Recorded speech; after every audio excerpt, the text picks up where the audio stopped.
先講黃金比率。嗱，黃金比率係我每一次會講嘅。嗱，呢度咧，我會成個 Excel 表當中咧，大家會睇到有個的士嘅價格啊，有個叮叮車嘅價格，中間有個巴士嘅價格嘅。嗱，今日我會解釋咩係的士嘅價格，咩係叮叮車嘅價格，同埋咩係巴士嘅價格啦。嗱，市場上面咧普遍用黃金比率0.382同埋0.618咧，預期一隻股票或者大市由高位回落嚟嘅時候咧，喺低位反彈嘅時候咧，佢去到嗰個邊啲位有支持有 support， 你可以買貨搏反彈咧。嗱，佢就係最主要咧，就量度個大市由上一次嘅浪底升到浪頂，開始回翻落嚟，回緊落嚟啦。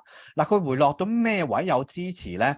咁呢個就係黃金比率啦。嗱，呢度咧就恆指作為一個例子啦。嗱，大家都知道10月31號係最低位14,597點，升到11月16號嘅高位18,414點，即係我講嘅18,500啦，非常之接近啦嚇。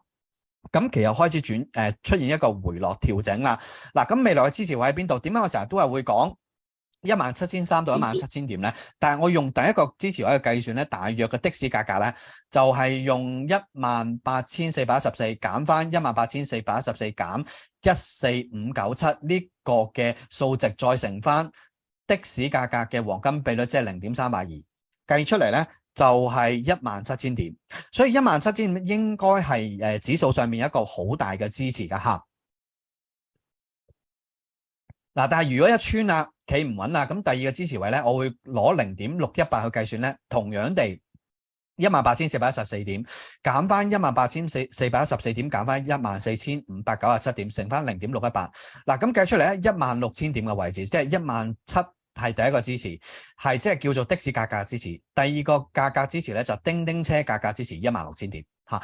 咁另外呢度啦就有一個反彈啦。嗱，當你由18,000幾去到即係跌到落16,000幾，嗱，即係再之前啦，未跌落14,500嗰個浪啦，佢出現反彈嘅時候咧，你點計佢大約嚟緊個反彈去到幾多咧？反彈嘅時候咧，即係啱啱嘅支持位咧，而家反彈咧就計1.618，通常係大市去反彈量度翻由一個低位去到彈翻上去個高位啦。嗱，咁計算出嚟大約咧就19,500嘅，所以我今年睇咧，其實恆指應該咧就會去到大約19,500到2萬點之間，係恒生指數今年啦應該有一個高位啊，或者甚至乎收市大約係今年收市大約係嗰啲水平啦，2萬點啊19,500嗰啲位啦嚇。嗱，咁呢度咧就黃金比率大市嘅 table 啦。咁啊，之前咧其實同大家講過啦，就如果開始回嘅時候咧，去到邊啲位開始捕捉個反彈咧嚇，咁呢度就係即係大約計啦，係用啲指數計啦。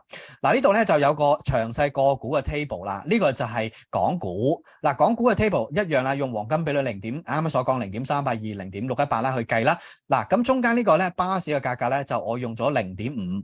0.5多一個參考嘅指標，但係巴士價格好多時候都好準㗎嚇。咁呢度你睇到啦，好多港股咧，其實全部基本上面跌穿咗叮叮車價格啦，即係喺再之前嗰一浪下升上嚟嘅時候，好少係話真係去到咧的士價格，譬如係3898時代電器呢啲啦嚇，暫時咧就喺個的士價格當中啦嚇，咁啊其他都係跌穿咗㗎啦。3月28、29號，咁余 Sir 會喺旺角有一個咧實體班嘅股票課程啦，咁會深入同大家去分析呢一啲嘅指標，同埋點樣去衡量一間企業喺呢啲指標上面係咪優質嘅股票，咁希望大家多多支持，拜拜。